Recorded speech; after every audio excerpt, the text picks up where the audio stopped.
E futebol, porquê? Porque tu escapaste, tentaste, mas não deu. Porque eu sei que tu também tiveste assim uma passagem pela bola. Eu fui aquele jogador que não foi jogador. Eu quis ser muito jogador de futebol. Na altura, quando estava aqui na banda, também não havia muitas oportunidades. E isso é uma das coisas que me faz hoje querer dar oportunidade aos jovens. Outras pessoas. Okay. Quando eu jogava aqui, na altura só joguei no Joca Santinho, que era uma escola. Lembro. E depois, foi a única, né? E depois, no único ano que teve o Vila, teve futebol, eu joguei no Vila Clotilde. Ok. E quis ir para o Petro, mas o calendário, os horários não batiam. Era de manhã, eu fazia a escola de manhã. E depois tinha o meu time, eu joguei em todas as bandas. Na altura eu sempre fui um gajo, eu ia em todos os becos, todos os lugares. Eu era o único branco em campo, no bairro, naquele bairro eu era o único branco, era fácil de me encontrar. Tens cara, tens cara, na altura, muito farrusco mesmo. Eu era farrusco mesmo. E na altura não tínhamos campos, né? Nós jogávamos no Puniv, quando jogávamos em casa.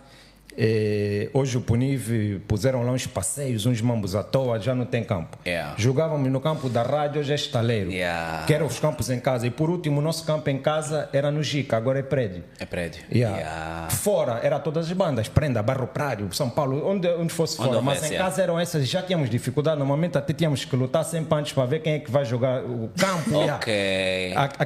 Quando eu cheguei aqui agora, com essa. Tu vês aqui não tem lugar. Menos, visto que tens menos até tabelas, estás a ver menos. E tabelas é um mambo simples, põe na parede, chama as tuas câmeras. Também não tem lugar mais para jogar básico. E depois, quando eu não fui jogador de futebol, na altura depois fui para Tuga, fiquei lá um tempinho, joguei no Alverca, eu estava nos Júniors do Alverca. Só que eu gostava de desbundar. Sim, como qualquer angolano. Nós sabemos. E na altura tínhamos o Mussulo e o Luanda, né? Claro que sim. Então eu boa de vez saía já do Luanda direto para o treino. Como qualquer jogador. Só que queimava, o coração queimava. Claro. Ele e o Ronaldinho estavam ali. Na altura que eu estava nos Júniors, o Mantorra estava nos profissionais do Alverca. No Sénior, ok. E aí as coisas não estavam a dar certo e tal, saudades da banda e tudo, não era convocado, aquelas coisas. Aí na altura eu consegui com o Cota Shell, o Shell do Benfica. Do Benfica. E eu ia para o Benfica B. Ei, mas vim para a banda de férias. Ficaste. Eu falei, acho que eu não vou jogar mais. E não joguei. Profissional, né? É top. Quando eu fui para o Brasil, depois de rodarmos muito e não tinha tempo também para nada com aquele. Isso já aos 20. Já aos 20. Eu fui para o Brasil, mas sempre com aquele coisa do futebol. Eu podia ter feito alguma coisa no futebol, não fiz. Aí houve uma altura, fazia faculdade de Direito e comecei a fazer os cursos de treinador de futebol na Associação Brasileira de Treinadores de Futebol. Aí eu fiz o nível 1, o nível 2, o nível 3. De treinador? De treinador. Aí conheci vários treinadores de futebol, diretores do clube e convidaram-me para fazer um estágio no Vasco. Uou. Da Gama, Portanto, vocês estiveram no Rio? No Rio, Aí eu ia fazer só um estágio de uma semana e acabei por ficar no Vasco. Top! Aí fiquei na comissão técnica de sub-13, sub-11. Depois de um tempo ali no Vasco, ganhei uma experiência, fui para o Bangu, para o sub-20, que é um time tradicional do Rio de Janeiro. Aí fiquei lá um tempo, eu ganhei, entretanto, antes ganhei a Copa Zico dos sub-13. Com o Vasco? Na altura a Copa Zico era sempre com Vasco, Flamengo, Fluminense, era aquelas coisas. Só que depois houve uma altura eles começaram a fazer em épocas de férias. Então o que se fazia? Tu és treinador do Flamengo. Vais treinar outra equipe? Punhas todos os teus jogadores do Flamengo e escrevias só com um nome fictício. Ok. Mas todo mundo sabia que era o time. Não sei o quê. Eu fui com o Vasco. Ganhei a Copa Zico, fui campeão invicto nos sub-13. Invicto? Só que depois eu não tinha tempo para mais nada, né? Porque treinador. Chegou a receber vários convites de outros clubes para ir para outros estados. Outros escalões. Eu comecei para outros estados do Brasil. Porque o Brasil é um país continental. Então longe. Seria assim. E a gente outro sempre país. priorizou a família. Claro. Eu comecei a ter algumas possibilidades. Só que como era nas categorias de base, com um pequeno, não sei o quê, pô, minha mulher boa, estava cá. Você é o mais angolano, você é burro. Vou bem longe, não com burro. Aí eu vi, quero continuar no futebol, mas treinador acho que não vai ser a minha coisa. Aí eu parei de ser treinador, abri um escritório da assessoria desportiva e virei empresário. Agente? Na altura já não estávamos com os agentes FIFA, tinha-se mudado a regra e era intermediários de futebol. Entretanto, eu cadastrei-me na Federação Portuguesa. Ok, no Brasil, mas uma das vezes fui lá, fiz os cursos e entrei para a Federação Portuguesa. E como eu conhecia de ser treinador vários miúdos, eu comecei a pegar todos eles. E aí junto-me ao Márcio Bittencourt, que é dos maiores empresários do Brasil de futebol. Hoje, para teres uma noção, ele tem 100 jogadores no profissional e 70 e poucos miúdos. Aí eu juntei-me ao Márcio, ficamos... 70 e poucas promessas. Ficamos muito amigos, família, a mulher, amiga da minha mulher, os filhos, tudo. E fiquei ali, sei lá, 5, 6 anos, eu e o Márcio juntos. Até que o Cota começa a fazer pressão. Ué, você volta quando? Ok, então, mas estamos a falar de, se vocês vieram há 4 anos... Sim, a gente está a falar de 2020, antes do Covid. Porque o que acontece? A gente se acerta de que tem que vir. Ué, na família, a filha, não, mãe, não vou, filho. Porque temos 3 filhos, né? Yeah. A mais velha que faz 25 no final do ano, eu de 20... Faculdade. Faculdade. E o pequenino que está conosco. Yeah. Então, não, mãe, que não sei o quê, não vou, mas tem que ir, agora já era, não dá. Seu pai está sendo pressionado, o avô quer parar, e que não sei o quê. Pronto. Imagina o rebuliço que foi. Decidimos. Então, o Mico ia fazer meio que um estágio em empresas em Portugal, para entender dinâmica, porque em Portugal também tem um braço lá do Jaime, enfim. E então, fomos pensando nessa ideia, só que aí vem o Covid. Tudo fecha, Angola também fecha e a gente ficou preso nesse processo. Começamos por Portugal, né? E a gente vai para lá e aí o Mico faz lá o intensivo nas empresas de lá e tudo mais. E o primeiro momento que abre para vir para cá, depois disso a gente vem. Entretanto, eu disse para o Márcio então que íamos nos afastar, fizemos lá um acordo e eu fiquei com alguns jogadores que já eram meus antes dele, ele ficou com outros. E vi a capacidade de tu poderes mudar a vida de jovens, né? Eu vou dar um exemplo só rápido. Eu tenho um miúdo que me chama de pai até hoje. Eu é que descobri o miúdo, eu é que levei para todos os clubes que ele passou na vida. E em 2 anos ele ganhava na Tuga 250 euros. Hoje na Coreia ganha $40 mil por mês.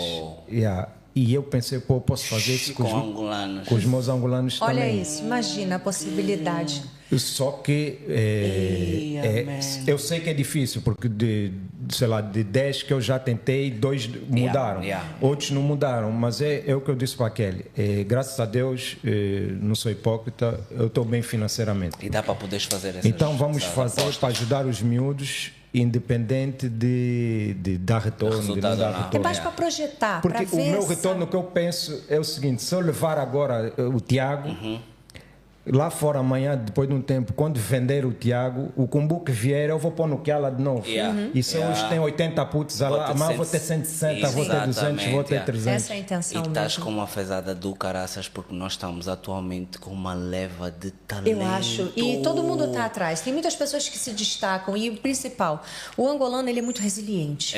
E isso é necessário, porque o futebol não é uma coisa fácil. É desafiadora. E Cristiano Ronaldo, Neymar, são assim, coisinhas. Você vai assim, isso vai ser pontual. Vamos pensar essas pessoas.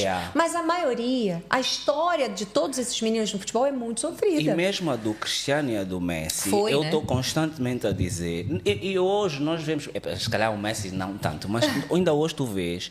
O Cristiano acaba de ganhar uma bola de ouro e no dia seguinte vai treinar.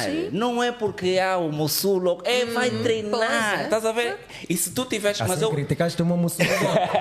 Não, na verdade eu critico a maior parte dos angolanos que não são disciplinados, porque nós somos muito indisciplinados. Esse é um problema. Mas ainda assim, não só pelo que eu vi lá, mas nós estamos a passar, a nível de seleção, nós estamos a passar por um momento em que talentos individuais são extraordinários, extraordinários mesmo. Portanto, haver a possibilidade, porque nós já temos talento, haver a possibilidade de depois haver as condições para tu desenvolver. E o mundo está de olho nisso, porque todo mundo liga para ele. A gente estava na cama outro dia, 9h30 da noite, toca o telefone. É um time lá de fora grande, não vou falar porque a gente está em negociação. Tem negociação e quer dizer, que é um jogador nosso. Tá olhando para o nosso, que ela tá olhando para a gente, tá olhando para cá. E às vezes eu me questiono. E vai como uma crítica para as pessoas que trabalham com futebol e tudo mais. Sim. O que estão fazendo para projetar esses atletas para o mundo? O que está acontecendo? Porque eu não estou vendo. Você está entendendo? E a gente sabe o que acontece. Nós a gente entende muito o que está acontecendo. Mas isso não faz sentido nenhum. Não faz sentido. Não faz, mas eu estou a sair de um mês em que falei muito de política. Não, a gente também não fala, a gente não gosta. E nós tivemos, por acaso, infelizmente, nós tivemos agora uma sacada infeliz do nosso ministro dos Desportos, relativamente mesmo a essa situação toda, porque depois tu percebes que, lá está, nós temos talento e depois só precisas de relva. Às vezes só precisas de relva, às vezes só precisas de água, às vezes é só aqueles pormenores. Mas depois é incompreensível. Mas as coisas vão melhorar. Estão a caminho. Eu acho que no nosso também nós estamos a ser muito abençoados. Eu sou uma pessoa de fé, tá? Porque nós fazemos aquilo com muita verdade. Eu acho que os momentos que eu me sinto melhor é quando eu estou lá. Ok. No Kiala. Ou quando o tempo não passa, né? Tu chegas lá, a energia é boa, sabe? Nós estamos a pôr muito dinheiro, mas é aquele combo que tu pões e não estás a pensar se vais ter de volta. Mas eu chego ali e vejo 80 putos a tomar café da manhã, a almoçar. Acabou, é suficiente. Hoje um foi ao dentista para cuidar. Hoje mandamos um para o dentista. Esses detalhes, isso nos transforma. O gozo vem disso.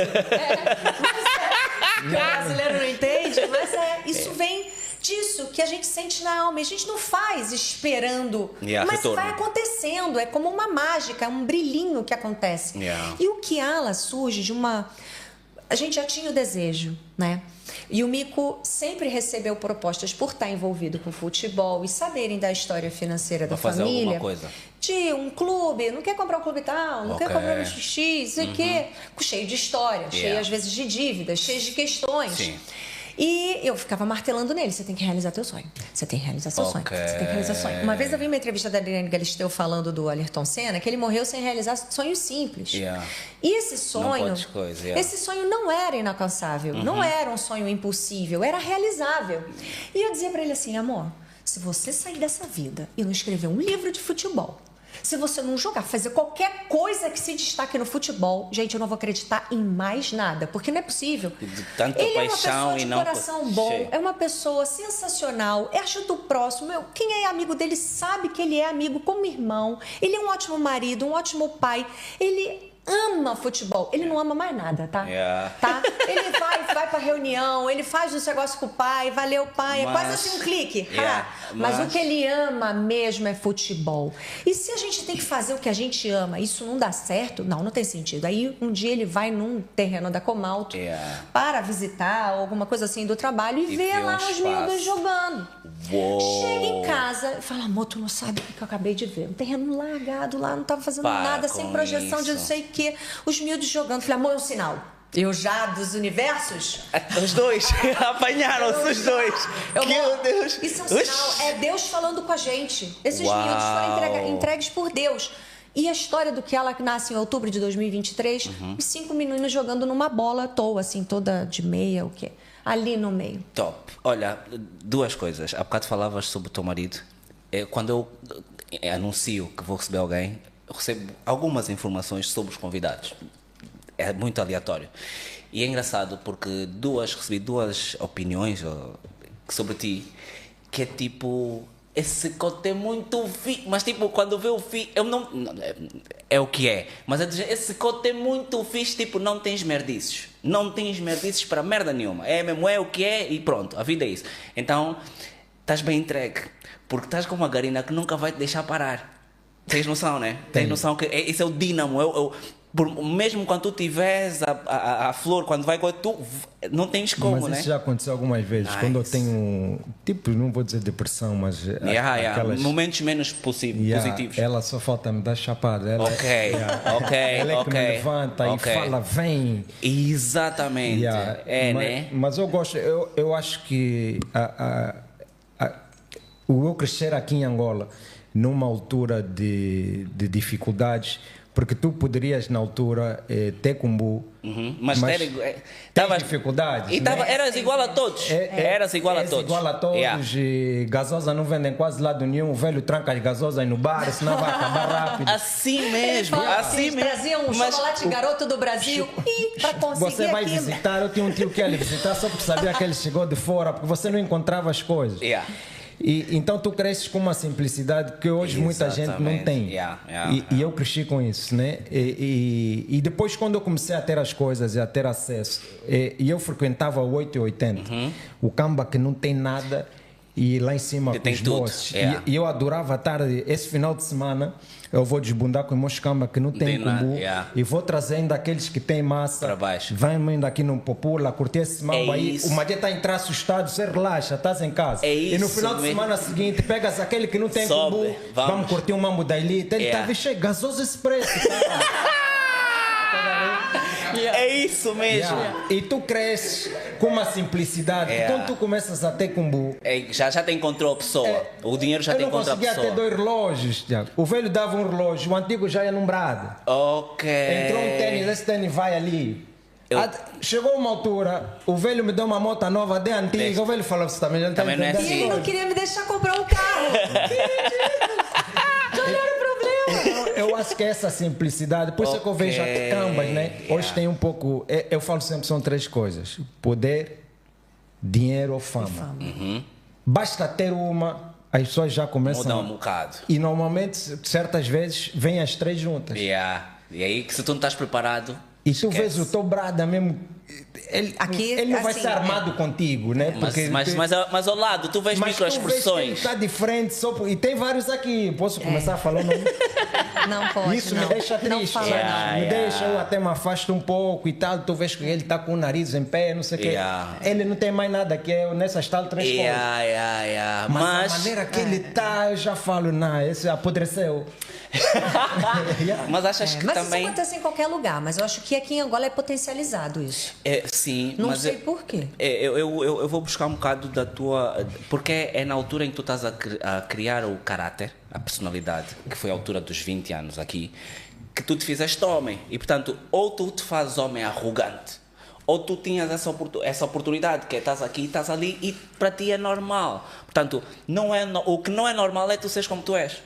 Daquilo que é a maior parte das pessoas que nós conhecemos, se eu tenho um gosto de massa, esquece. Outra coisa que eu vejo muito aqui é artistas. Como às vezes são tão blasés sem necessidade.